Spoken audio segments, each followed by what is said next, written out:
hubdespossibles.org présente 2040, j'y vais. Le podcast des optimistes lucides. Chantal Peyer. Aujourd'hui, en Suisse, l'habitat est à l'origine de 25% des émissions de CO2. Ce chiffre n'est pas étonnant lorsque l'on sait que 3/4 des bâtiments de notre pays sont encore chauffés aux énergies fossiles. Dans ce podcast, nous explorons comment habiter de façon plus écologique. Est-il possible d'habiter sans émettre de CO2 ? Est-il possible d'être plus économe en énergie sans vivre de façon austère avec 3 pulls en hiver ? Nous nous demanderons donc comment transformer nos choix et nos habitudes afin de concilier habitat, écologie et une vie agréable. Pour mener l'enquête, je suis allée à la rencontre d'Yvan Anderlin, qui a construit avec sa femme Hend une maison autonome à Muriste. J'ai également rencontré David Moreau de l'association Negawatt qui travaille sur l'habitat et la sobriété.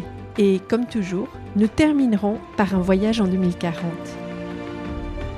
Bienvenue dans ce nouvel épisode de 2040 JV.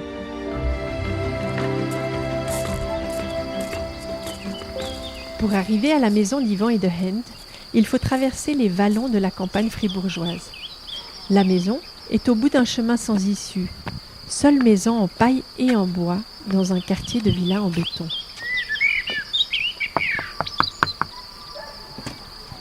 Bonjour. Bonjour. Bienvenue. Comment ça va ? Très bien, et vous ? Oui, bien, merci. J'enlève mes chaussures ? Oui, s'il vous plaît. Waouh, c'est grand ici. Oui, quand on rentre dans la maison, on a directement les grandes vitres qui donnent vers l'extérieur, le jardin, et on a un peu l'impression de rentrer dans quelque chose qui est ouvert. C'est très sympa. Et combien de chambres vous avez encore dans la maison ? Alors, on a 3 chambres et une salle de bain. Ici, il y a des harpes qui jouent de la harpe chez vous. Alors, mon épouse et ma fille de 6 ans qui adorent jouer de la harpe. On est ici dans votre maison et c'est une maison autonome. Expliquez-nous qu'est-ce que c'est une maison autonome. Alors, c'est une maison qui n'est raccordée à rien du tout, donc on n'est pas raccordé au réseau électrique et on n'est pas non plus raccordé au réseau d'eau, ni au réseau de chauffage. Donc voilà, on doit faire avec ce qu'on a tous les jours. Et comment vous est venue l'idée de construire une maison autonome ? Au début, on louait une maison et puis on avait un jardin qu'on voulait arroser avec de l'eau de pluie. Et puis on n'avait pas le droit, c'était un peu compliqué. Du coup, on a commencé à regarder comment utiliser l'eau de pluie, comment la stocker. On s'est intéressé à la permaculture, on a découvert la construction paille. On a dit, tiens, ça peut être rigolo. Si on construisait une maison, on aimerait bien qu'elle consomme le moins d'énergie possible. La paille, c'était un très bon isolant. Donc on a regardé comment est-ce qu'on pourrait faire pour chauffer. Tiens, on pourrait ajouter une serre et puis on pourrait rajouter ça. Et puis, peut-être que l'autonomie, elle est atteignable. Alors... Voilà, puis on s'est dit, si on voulait faire une maison autonome, qu'est-ce qu'il faudrait qu'on fasse ? Puis ça a commencé comme ça, quoi. Dans votre maison, comment est-ce que vous chauffez ? Alors on n'a pas de chauffage à proprement parler, on n'a pas de chauffage central. On a une serre, qui est le moyen principal de chauffer la maison. Donc déjà, la maison, elle est recouverte de vitres sur 3 façades, des vitres très hautes. Donc on chauffe passivement avec le soleil. Et puis on a une serre qui est au côté sud, qui est collée à la maison. Et en fait, c'est cette serre qui chauffe toute la journée, alors l'hiver. Et après, on ouvre simplement la double porte entre la serre et la maison. Et tout l'air chaud rentre dans la maison. Et c'est comme ça qu'on chauffe la maison. On peut la visiter, cette serre ? Oui.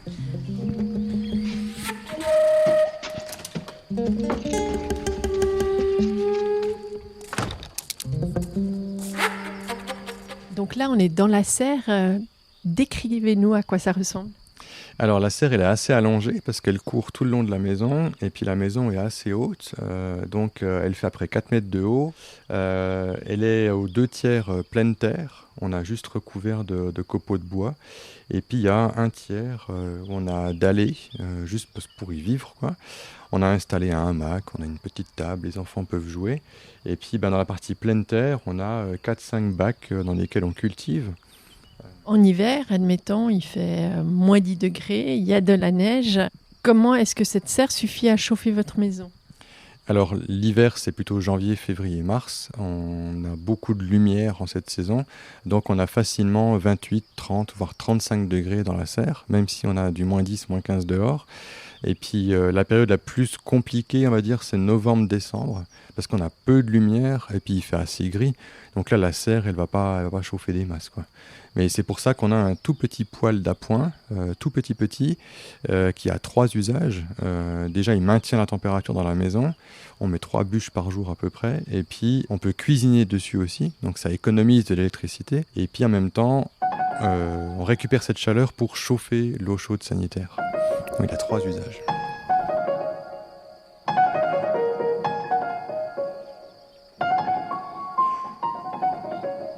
Et puis au niveau de l'électricité, comment ça se passe dans votre maison autonome ? Alors, on a un concept un peu particulier. On est 100% au panneau photovoltaïque. À regret, on aurait aimé avoir une éolienne, mais on n'a pas pu à la construction. On stocke l'électricité dans une batterie, dans la maison. C'est une petite batterie, comparée à ce qu'on peut trouver dans des voitures ou ce genre de choses. Donc, on a 20 kWh installés. Ça nous permet de tenir 3 jours d'autonomie complète, si on produit absolument rien du tout, ce qui n'arrive jamais. Et puis en complément, on a justement la voiture électrique qui est bidirectionnelle. Ça veut dire qu'on peut charger la voiture depuis la maison, mais on peut décharger la voiture sur la maison.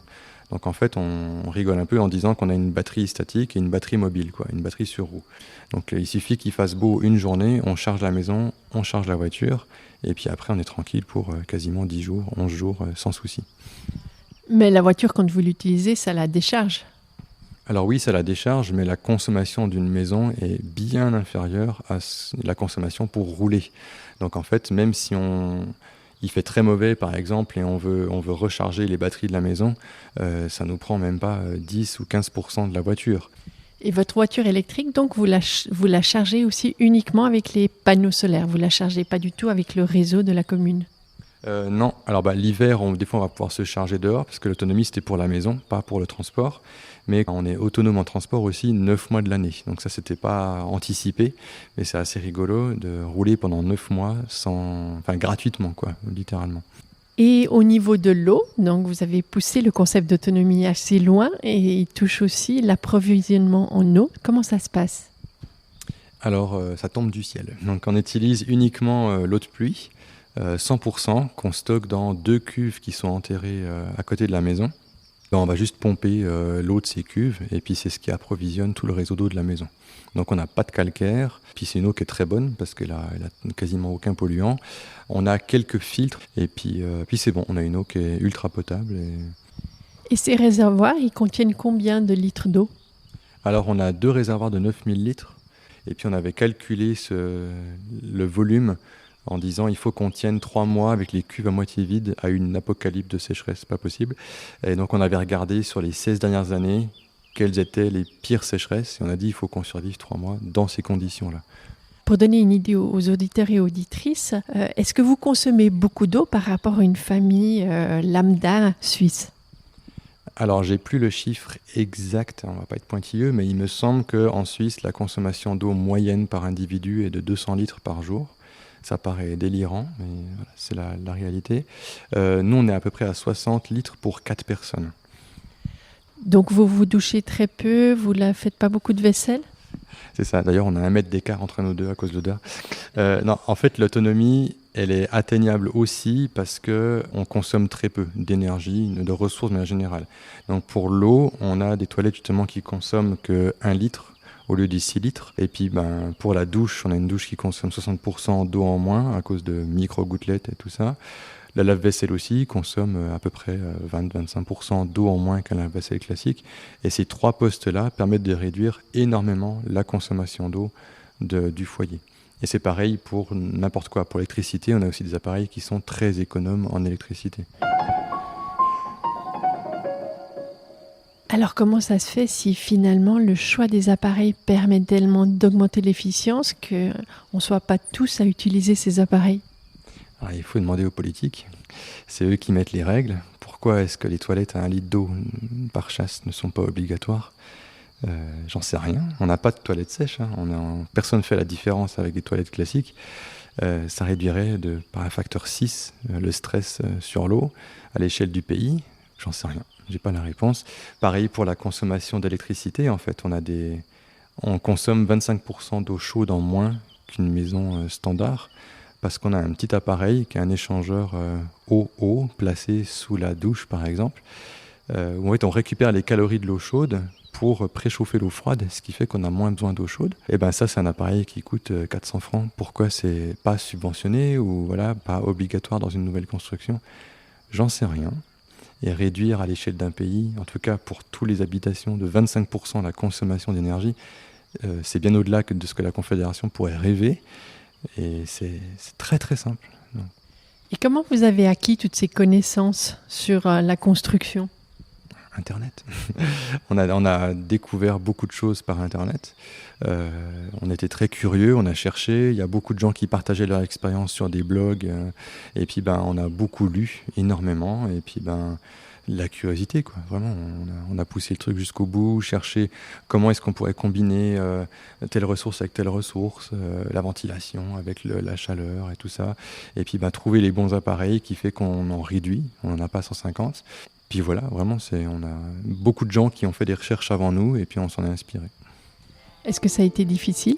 Il y a 1 an, voire 1 an et demi, peut-être même 2 ans de réflexion avant de commencer la construction. La construction, c'est très rapide, c'était 9-10 mois. C'était difficile de trouver des personnes qui étaient d'accord d'installer certains produits parce que ça ne faisait pas partie de leur catalogue. Donc trouver les artisans qui avaient cette curiosité et cette volonté de ne pas faire comme d'habitude. Mais une fois qu'on les a eu trouvés, c'était un vrai plaisir. Ouais.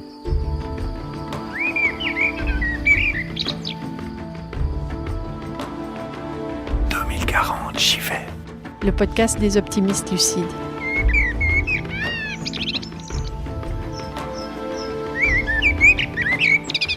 David Moreau, bonjour. Bonjour. Des projets comme la maison autonome d'Yvan et de Hand Enderlin Xantini sont des facteurs d'innovation. Ils montrent des chemins possibles, mais la Suisse, c'est d'abord un pays de locataires. Avec vous, donc, on va faire le point sur la façon dont on peut diminuer collectivement les émissions de CO2 de l'habitat. Pour commencer, est-ce que vous pourriez nous dire aujourd'hui quelle est la part de l'habitat dans les émissions de CO2 de la Suisse ?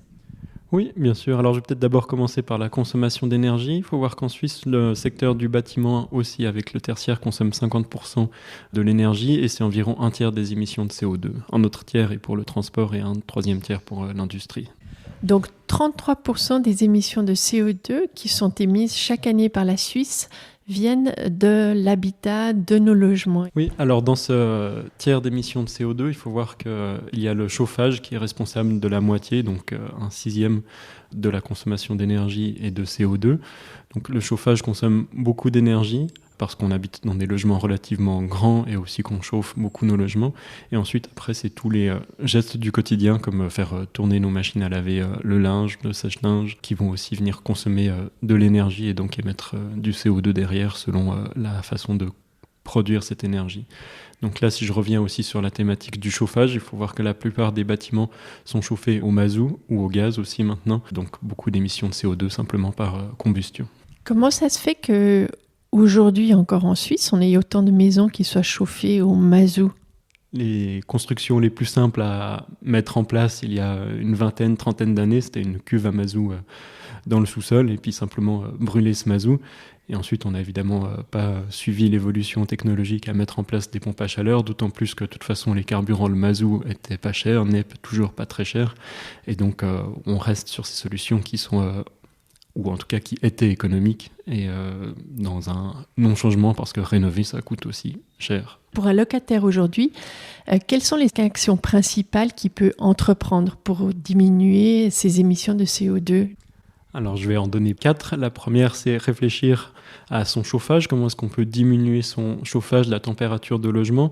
Donc une chose très simple, c'est mettre un pull et puis baisser plutôt son thermostat, donc mettre sur 3 en général sur les thermostats qu'on a aujourd'hui pour arriver à une 20 de degrés. Ensuite, c'est aussi combien de fois est-ce qu'on utilise toutes ces machines pour laver notre vaisselle, notre linge, est-ce qu'on pourrait pas plus les remplir? Est-ce qu'on pourrait pas acheter des machines plus petites si on habite à 2 dans un petit logement, avoir une machine familiale, ça sert pas à grand chose. Et puis après aussi diminuer un peu son temps de douche. Il n'y a pas besoin de se doucher avec de l'eau froide, très très loin de là, mais peut-être essayer de se doucher 1 minute de moins, ça permet déjà d'économiser beaucoup d'énergie. Et puis ensuite, j'ai dit que je parlais d'une 4e action, c'est aussi une action du coup collective, peut-être essayer de créer ou se mettre dans des associations de quartier qui vont permettre de pouvoir mettre de la pression sur les propriétaires immobiliers pour rénover et puis avoir derrière des bâtiments aussi qui sont plus confortables à habiter, dans lesquels on a plus de sensations de chaleur, simplement en mettant du parquet peut-être à la place du carrelage. Et du coup, on va automatiquement baisser notre chauffage parce qu'on a une sensation de chaleur qui vient des différents matériaux qui constituent notre logement. Donc s'organiser collectivement, c'est aussi une action qu'on peut faire pour aller vers plus de durabilité. Rénover, mettre en place des nouveaux systèmes de chauffage, isoler des bâtiments, c'est un coût important. Est-ce que les régies immobilières vont vraiment faire ces pas et ces changements? Ce sera une certaine difficulté à pousser ces régies immobilières à faire ces changements. On peut avoir un certain idéal, déjà en tant que régie immobilière, à savoir qu'un jour ou l'autre, on devra passer sur les énergies renouvelables et ça se fera, c'est sûr, il n'y a vraiment pas le choix. Donc il faut investir là-dedans et oui, ça va coûter pour ces régies immobilières. Après, on peut aussi imaginer des systèmes de compensation ou d'alimentation de fonds où, par exemple, les locataires mettent de la pression pour passer du mazout à une pompe à chaleur pour isoler les logements. Donc après, sur le long terme, les frais de chauffage vont coûter moins. Il y aura une économie là-dessus. Au lieu que cette économie passe directement uniquement aux locataires, on pourrait aussi imaginer partager un peu les frais entre l'économie du locataire et derrière un bénéfice qui revient aux propriétaires. Et du coup, ça permettrait un peu de gagner de l'argent là-dessus et d'avoir un certain retour sur investissement pour les propriétaires et ainsi partager la responsabilité entre locataires et propriétaires par rapport à ce type de structure, donc des gros parcs de logement. Merci beaucoup. Merci, au revoir. hubdespossibles.org. Maintenant, comme dans chaque épisode du podcast, je vous invite à un voyage dans l'avenir. J'ai en effet eu le plaisir de retrouver David Moreau en juin 2040 pour une interview de quelques minutes à la sortie d'une réunion importante de Négawatt.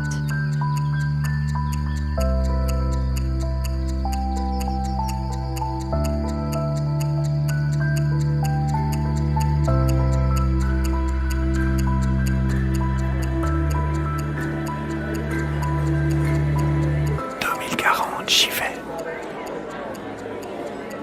David Moreau, bonjour. Bonjour. On s'était rencontrés il y a un peu plus de 15 ans, en 2024.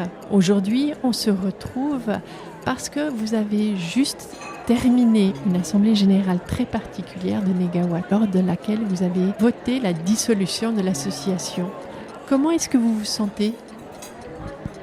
Tout d'abord, je me sens déjà très heureux. Ça veut dire cette dissolution qu'on est arrivé dans un mode de vie sobre au niveau suisse. Donc très heureux de cet objectif historique que Négawatt s'était fixé et aussi très heureux de toutes ces années de travail en collaboration avec de nombreuses organisations et aussi toutes ces collectivités publiques et la population qui a œuvré dans ce sens pour un mode de vie sobre qui rentre dans les limites planétaires en Suisse, mais pas qu'en Suisse, en Europe et dans le monde entier en général aussi. Donc ça a vraiment été un travail juste incroyable pendant ces 20 dernières années qui ont permis d'arriver aujourd'hui à un monde durable. Pour être concret, quelques chiffres. Vous avez beaucoup travaillé sur l'électricité. Quelle a été la diminution de la consommation dans ce domaine de l'habitat ces 15 dernières années ? Alors on va élargir un tout petit peu plus le cercle et passer sur la consommation d'énergie, avec dedans évidemment l'électricité. Donc la consommation d'énergie en 2020 était de 720 pétajoules, ce qui est énorme. Il faut se dire que pour produire 720 pétajoules, il fallait que chaque habitant de la Suisse fasse 9000 km par jour. C'était totalement impossible. Aujourd'hui, on a diminué de moitié cette consommation d'énergie, donc on consomme 350 pétajoules. C'est toujours très dur à faire si on pédalait à vélo pour produire cette énergie. On n'y arrivera pas, mais par contre, on y arrive avec des panneaux solaires et des éoliennes. Et on a réussi à faire cette diminution de 50% de l'énergie grâce à 25% d'énergie par nos comportements individuels et collectifs.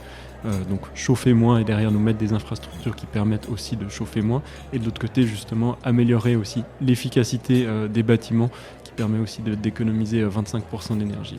Donc 25% par la sobriété, 25% par l'efficacité, et les 50% d'énergie qui restaient par rapport à 2020 sont maintenant produits par des énergies renouvelables.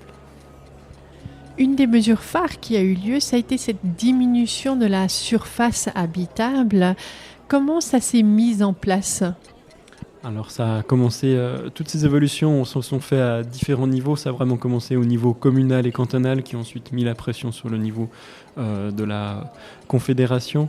Et les mesures qui ont été mises en place, c'est des régies immobilières qui ont optimisé leur parc de logements, donc proposer des logements plus petits pour des personnes qui habitaient dans des grands logements, mais avec peut-être des meilleurs services, donc un ascenseur ou plus proche d'un centre-ville, donc aussi des compensations là-dessus. Il y a aussi eu, par rapport aux constructions de logements ou rénovations de logements, des logements mutualisés qui étaient mis en avant, donc des places partagées comme des espaces partagés, des pièces partagées comme les pièces pour enfants, les pièces de jeux pour enfants qui étaient mutualisées au niveau des immeubles. Donc là-dessus, on a pu économiser aussi beaucoup de place, beaucoup de surface et moins de surface à chauffer, ce qui fait aussi moins d'énergie derrière à produire. Et puis dans les années 20, il y avait encore 70% du parc immobilier qui était chauffé aux énergies fossiles, le mazout et le gaz. Aujourd'hui, qu'en est-il ? Où est-ce qu'on en est ? Aujourd'hui, il reste plus que 20% du parc immobilier qui est encore chauffé au mazout, avec une très forte tendance à la baisse. Donc en 2050, c'est sûr qu'il y aura plus que 0% de ces logements qui seront chauffés au mazout. Et pour ça, il y a eu une grosse pression qui a été mise par les locataires sur les propriétaires, donc qui se sont vraiment réunis au niveau des immeubles, au niveau des quartiers, au niveau des communes, pour dire que maintenant, stop, ça suffit, on veut aussi des logements avec des pompes à chaleur et plus des chauffages au mazout. Parce que pour nous, justement, cette production d'énergie est importante. Donc il y a eu des regroupements, des collectifs citoyens, des parlements citoyens qui ont aussi été mis en place pour faire avancer ces mesures, avec aussi des règles qui ont été mises en place. Dans les années 20, par exemple, si vous aviez de la moisissure dans votre logement, il était possible de bloquer son loyer, donc de mettre son loyer sur un compte pendant 2 mois, 3 mois, le temps que notre propriétaire rénove le logement et fasse que derrière, il n'y a eu plus de moisissure. À partir des années 30, la même chose était possible. Donc on disait à son propriétaire, moi je mets mon loyer sur un compte, mais vous, propriétaire, vous ne recevez pas mon loyer tant que vous n'aurez pas derrière rénové l'immeuble dans lequel j'habite. Et ça a pu être possible à partir des années 30, où les communes ont commencé à vraiment mettre une pression aussi sur les propriétaires par rapport à ces immeubles où là les propriétaires ont une responsabilité aussi. Merci beaucoup David Moreau. Qu'est-ce que vous allez faire maintenant comme emploi ? D'abord un moment de pause et profiter de mon vélo et de mon matériel d'escalade pour aller grimper un peu partout en Europe. Alors tout de bon à vous, au revoir. Merci, au revoir.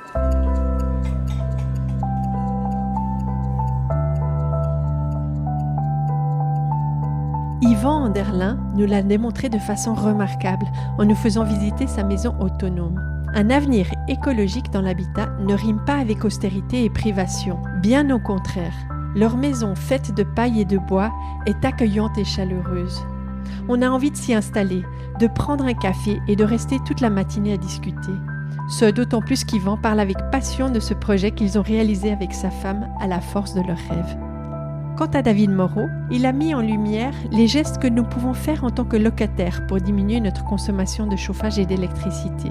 Diminuer le temps des douches chaudes, acheter des appareils plus petits et à basse consommation, chauffer à 20 degrés maximum. Il a souligné aussi qu'un avenir plus écologique passera par une mobilisation des locataires et par certaines mesures politiques. Et vous, quels sont vos trucs et astuces pour un habitat écologique ? N'hésitez pas à nous en faire part en écrivant à 2040jv@hubdespossibles.org. Avec cette émission, nous terminons notre série de 3 épisodes sur le thème de l'habitat. Cet été, vous découvrirez la journaliste Noémie Dessarzan, qui vous emmènera dans une émission spéciale à la rencontre de l'agriculture en 2040.